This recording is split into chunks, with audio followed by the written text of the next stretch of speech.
بسم اللہ الرحمن الرحیم اعوذ باللہ من الشیطان الرجیم بسم اللہ الرحمن الرحیم۔ عزیز طلباء کرام، ہماری بحث جو ہے وہ واجب معلق کے تتمے کے اوپر تھی، اور ہم نے بیان کیا کہ اگر دوران الامر بین تقیید ہیئت یا تقیید مادہ ہو تو وہاں پہ مصنف نے کہا کہ اگر کسی ایک کے اوپر دلیل ہوئی تو اس کے اوپر عمل کیا جائے گا، ورنہ اصول عملیہ کی طرف رجوع کیا جائے گا۔ شیخ انصاری علیہ رحمہ فرماتے ہیں کہ اگر امر دائر ہو جائے اس بات میں کہ آیا ہیئت کو مقید کیا جائے یا مادے کو مقید کیا جائے تو اس صورت میں ہیئت کے اطلاق کو مادے کے اطلاق پر ترجیح ہے، لہذا ہیئت کو مطلق چھوڑا جائے اور قید جو ہے وہ مادے کو لگایا جائے۔ اس حوالے سے انہوں نے دو ادلہ جو ہیں وہ ذکر کیا۔ پہلی دلیل جو ہے ان کی وہ یہ ہے کہ بھئی ہیئت کا جو اطلاق ہے وہ اطلاق شمولی ہے، جو تمام افراد تمام حالات کو شامل ہوتا ہے، جبکہ مادے کا جو اطلاق ہے وہ علی البدل ہے، بدلی ہے، لہذا وہ فقط ایک فرد کو شامل ہو سکتا ہے ایک حالت میں، دو فردوں کو شامل نہیں ہو سکتا، لہذا عمومیت نہیں رکھتا۔ بس اگر نوبت آ جائے کہ دو اطلاقوں میں سے کسی ایک سے ہاتھ اٹھایا جائے اور قید لگائی جائے تو بہتر یہ ہے کہ انسان اطلاق بدلی کو چھوڑ دے اور اطلاق شمولی کو باقی رکھے، جس کا دائرہ وسیع ہوتا ہے، کیونکہ اطلاق شمولی جو ہے یہ اطلاق بدلی کے مقابلے میں زیادہ قوی ہے اور اطلاق بدلی ضعیف ہے، لہذا ضعیف کو جو ہے وہ چھوڑ دیا جائے بہتر ہے تاکہ تعین کے قوی کو چھوڑا جائے۔ یہ ان کا پہلا دلیل ہے۔ دوسرا دلیل جو انہوں نے ذکر کیا ہے کہ بھائی اگر ہیئت کو مقید کیا جائے تو مادہ جو ہے وہ خود بخود مقید ہو جاتا ہے، یعنی اطلاق ہیئت جو ہے وہ اطلاق ہیئت جو ہے وہ تقیید اطلاق مادہ بھی ہے، پس اگر ہیئت مطلق ہو گئی تو دونوں اطلاق ہم سے چلے جائیں گے اگر ہیئت مقید ہو گئی، لیکن اس کے برعکس ایسا نہیں ہے، یعنی اگر ہم مادے کو قید لگائیں تو مادے کی جو تقیید ہے یہ سبب نہیں بنتی کہ بھائی ہیئت کا جو اطلاق ہے وہ بھی ختم ہو جائے، لہذا اسی وجہ سے جب دیکھتے ہیں کہ دو جو ہیں وہ تقیید لازم آتی ہیں تو ایک تقیید جو ہے وہ زیادہ بہتر ہے کہ اس کا اقدام کیا جائے، بجائے اس کے کہ دو جو ہے نا وہ تقیید جو ہے نا ان کا ارتکاب کیا جائے، کیونکہ یہ تو معلوم ہے کہ اگرچہ تقیید جو ہے یہ خلاف یہ مجازیت کا سبب نہیں بنتی، لیکن خلاف اصل تو ہے، اصل یہ ہے کہ عدم تقیید ہو، تو جتنا کم ہوگی یہ تقیید اتنا بہتر ہے۔ یہ دوسرے دلیل کا ان کا خلاصہ ہے۔ تو اب ہم پہلے ان دو ادلہ کو پڑھیں گے اور اس کے بعد مصنف نے جو اس کے اوپر اعتراضات کیے ہیں ان کو بیان کرتے ہیں۔ لہذا فرماتے ہیں ربما قیل، اور کبھی کہا گیا ہے فی الدوران بین الرجوع الی الہیئۃ اب المادہ، کہ قید جو ہے وہ رجوع کرتا ہے ہیئت کی طرف یا مادے کی طرف، وہاں پہ جب دوران ہو جائے اور کسی ایک کو دوسرے کے اوپر ترجیح نہ ہو، دلیل موجود نہ ہو،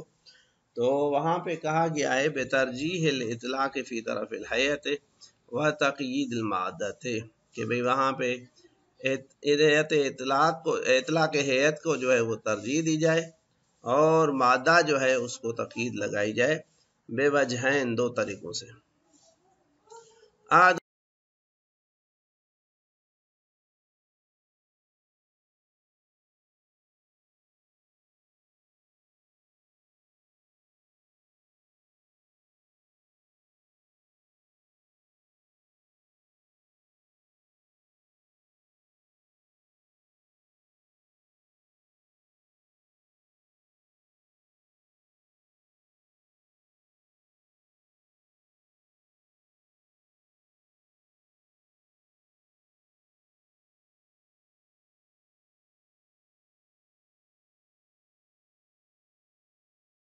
شامل ہوتا ہے جو بعنوان فرض ہم لے سکتے ہیں،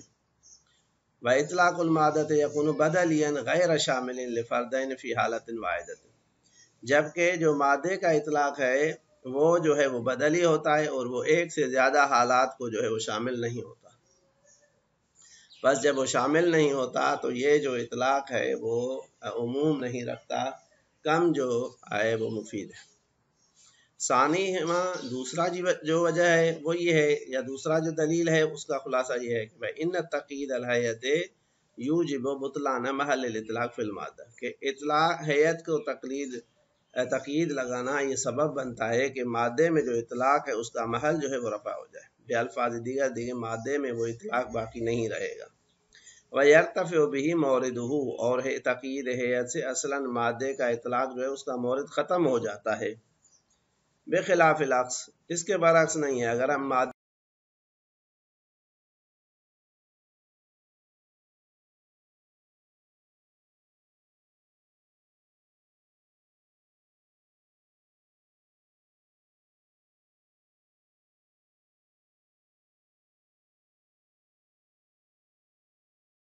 اور ایک مادے کے لیے جو ہے نا وہ قید، جبکہ اگر ہم مادے کو قید لگائیں تو یہ فقط ایک طرف سے جو ہے نا وہ تقید کا سبب بنتا ہے کہ بھائی وہ تقید فقط مادے کے لیے، وہاں پہ حیت جو ہے وہ مطلق رہتی ہے. تو جب امر دائر ان دو چیزوں کے درمیان میں کلما دار الامر بین تقییدین کذالک، کہ جب امر ان دو چیزوں کے درمیان میں برقرار ہو کہ بھائی یا دو تقییدوں کا ارتکاب کیا جائے یا ایک تقیید کا، کان التقیید الذی لا یوجب بطلان الاخر اولا، تو وہ تقیید جو ایک دوسری چیز کے یا دوسرے اطلاق کے بطلان کا سبب نہ بنے، وہ بہتر ہے اس تقیید سے کہ جو خود بھی جو ہے نا اپنے مورد کے اطلاق کو بھی ختم کرے اور دوسرے مورد کے اطلاق کو بھی ختم کر لے. تو یہ دو دلیلیں شیخ انصاری نے دی ہیں. اب دوسری دلیل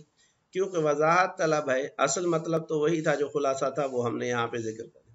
بس یہاں پہ ایک صغرا اور ایک کبرا ہے. ایک یہ ہے کہ ان تقید حیت یوجب بطلان محل الاطلاق فی المادہ ویرتفع بہ. دوسری کبرا جو ہے وہ کل ما دار الامر بین تقییدین کان تقید الذی لا یوجب بطلان الاخری اولا. تو ان دونوں صغرا اور کبرا کو مصنف جو ہے نا وہ مزید روشن کر رہے ہیں ہمارے لیے. تو مصنف فرماتے ہیں کہ اما الصغرا، یہ جو ہم نے کہا کہ حیت کی تقید مادے کی تقید کا موجب ہے، فلأجل انہ لا یبقى ما تقید الحیت محل حاجت وبیان لاطلاق المادہ، کہ بھئی حیت کی تقید کے بعد کوئی جگہ جو ہے حاجت اور بیان کے لیے اطلاق مادہ کے حوالے سے باقی نہیں رہتی. بے الفاظ دیگر جیسے ہی حیت مقید ہوئی تو مادہ بھی جو مقید ہو جاتا ہے. کیوں؟ کہتے ہیں لأنہ لا محالۃ لا تنفک عن وجود قید الحیت، کیونکہ یہ چیز اپنی جگہ پہ واضح اور روشن ہے کہ بھائی یہ اطلاق مادہ جو ہے وہ اطلاق حیت سے اس طرح سے مربوط ہے کہ تقید حیت جو ہے وہ تقید مادہ سے، اور تقید مادہ جو ہے وہ تقید حیت سے جدا نہیں ہے. لہذا جب بھی حیت کو تقید لگے گی تو مادہ تو اس کا دائرہ تنگ ہو جائے گا اور وہ عمومیت کو جو ہے نا وہ کھو دے گا. بخلاف تقید المادہ، یہ بات وہاں اس کے مورد کے خلاف ہے کہ جہاں پہ آپ مادے کو تقید لگائیں،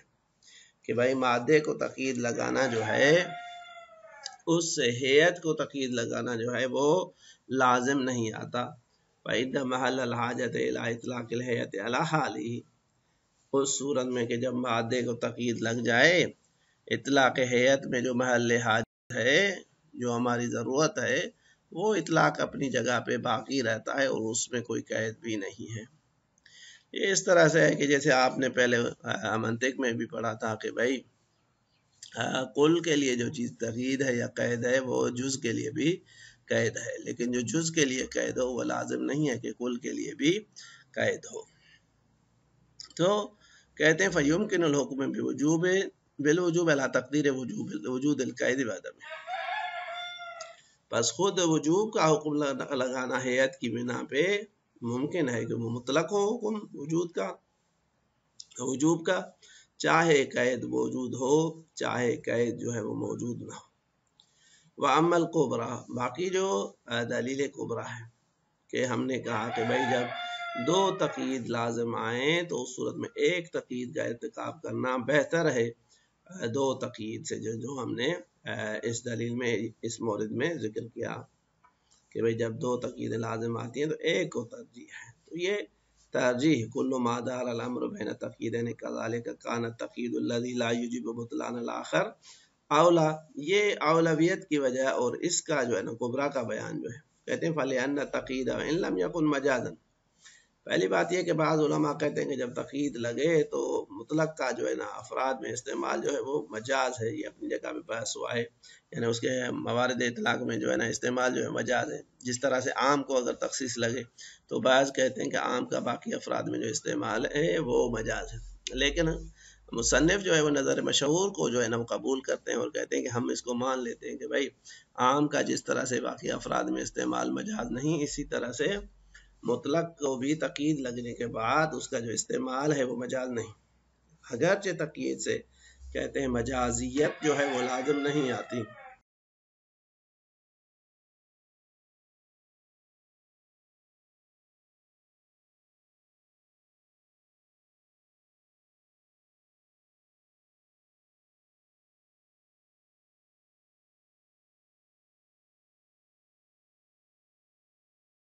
اصل ہونے کی صورت میں ہم کہتے ہیں کہ انسان عدم تقید کا ارتکاب کرے، اور اگر ارتکاب ہی کرنا ہے تو اقل تقید کو اختیار کرے کہ جو جتنی تقید جو ہے وہ کم ہوگی اتنا جو ہے وہ مزید بہتر ہے۔ ولا فرق فی الحقیقت بین تقید الاطلاق و بین ان یعمل عملا یشترک مع التقید فی الاثر و بطلان العمل بھی۔ اب یہ بلا فرق سے لے کے بطلان عمل تک اس جو ہے نا وہ اشکال تقدیری کی طرف جو ہے نا اشارہ کر رہے ہیں کہ بھائی یہاں پہ ایک تو تقید موجود ہے وہ ہیئت کے لیے، لیکن مادے کے لیے تقید کہاں ہے؟ مادے کو تو تقید لگائی نہیں گئی، تو آپ کس طرح سے مادے کی تقید کی قائل ہیں؟ کہتے ہیں کہ ہمارے نزدیک تقید دو طرح کی ہے، ایک طرح یہ ہے کہ سیدھا سیدھا جو ہے نا وہ اطلاق کو قید لگائی جائے، ایک مرتبہ ہے کہ ایسا عمل انجام دیا جائے کہ جو وہی کام کرتا ہے جو تقید کام کرتی ہے اثر میں، بے الفاظ دیگر ایسا کام کرنا کہ جس سے مقدمات حکمت رفع ہو جائیں یا بعض مقدمات جو ہے وہ منتفی ہو جائیں، ایسے ہی ہے کہ جیسے آپ نے تقید لگائی، کیونکہ تقید کی صورت میں بھی اطلاق جو ہے وہ ختم ہو جاتا ہے، اس عمل کی بنا پہ بھی جو ہے وہ اطلاق جو ہے وہ ختم ہو جاتا ہے، تو دونوں صورتوں میں اطلاق کا جو ہے وہ ختم ہونا لازم آتا ہے، تو اطلاق کے ختم ہونے کی صورت میں تو تقید جو ہے وہ عملاً جو ہے اثر تو وہی ہے جو تقید والا اثر ہوتا ہے، تو اس حوالے سے کہتے ہیں کوئی ان میں فرق نہیں ہے، لہذا فرماتے ہیں کہ ولا فرق فی الحقیقت، یہ جو ہم نے کہا کہ یہ تقید خلاف اصل ہے، بس ایک ایسا اقدام ہے جو خلاف اصل ہے، اس میں فرق نہیں ہے بین تقید الاطلاق صریحاً، اس لفظ کو ہمیں یہاں پہ اضافہ کرنا چاہیے کہ اطلاق کو صریحاً جو ہے قید لگائی جائے اور حکم لگایا جائے کہ بھئی یہ یہاں پہ موجود ہے، لہذا قید کے آنے کی صورت میں اطلاق ختم ہو جاتا ہے، وبین ان یعمل عملا، یا یہ ہے کہ یعنی یا یو عملہ پڑھے جائے تو بہتر ہے کہ ایسا عمل انجام دیا جائے، یا عملہ بہتر ہے کہ مکلف جو ہے وہ ایسا عمل انجام دے، یا مولا جو ہے مقام تشریح میں کوئی ایسا عمل انجام دے، یشترک مع تقید فی الاثر، کہ وہ عمل جو ہے وہ تقید کے ساتھ اس اثر دکھانے میں مشترک ہے جو تقید دکھاتی ہے، بس تقید جو ہے وہ اطلاق کو ختم کرتی ہے، یہ عمل بھی اگر اطلاق کو ختم کرتے تو عملاً وہ تقید ہی کاؤنٹ ہوگی، وبطلان العمل بھی، اور عمل کے اس سے باطل ہونے کا جو ہے وہ سبب بنے، تو یہ بھی جو ہے نا صحیح نہیں ہے۔ اب یہ صغرا کبرا جو ہے دوسرے دلیل کے ساتھ مل کے اس چیز کو ثابت کرتی ہے کہ جہاں پہ دو تقید لازم آئیں اور جہاں پہ ایک تقید لازم آئے تو عند ترجیح یا عند الاخذ جو ہے وہ ایک تقید والے مورد کو اخذ کرنا بہتر ہے، اور وہ مورد جو ہے وہ مادے کی تقید کی صورت میں ہے۔ اب یہ دونوں ادلہ جو ہے شیخ انصاری نے دی اور ان سے ثابت کیا کہ بھائی دوران الامر بین رجوع القید الی الہیئت، اور مادے کی صورت میں جب کوئی دلیل نہ ہو تو بہتر یہ ہے کہ قید کو مادے کی طرف رجوع کرایا جائے اور ہیئت کو مطلق جو ہے نا وہ چھوڑا جائے، لہذا فرماتے ہیں وما ذکرناہ من الوجہین، یہ جو دو ادلہ ہم نے ذکر کی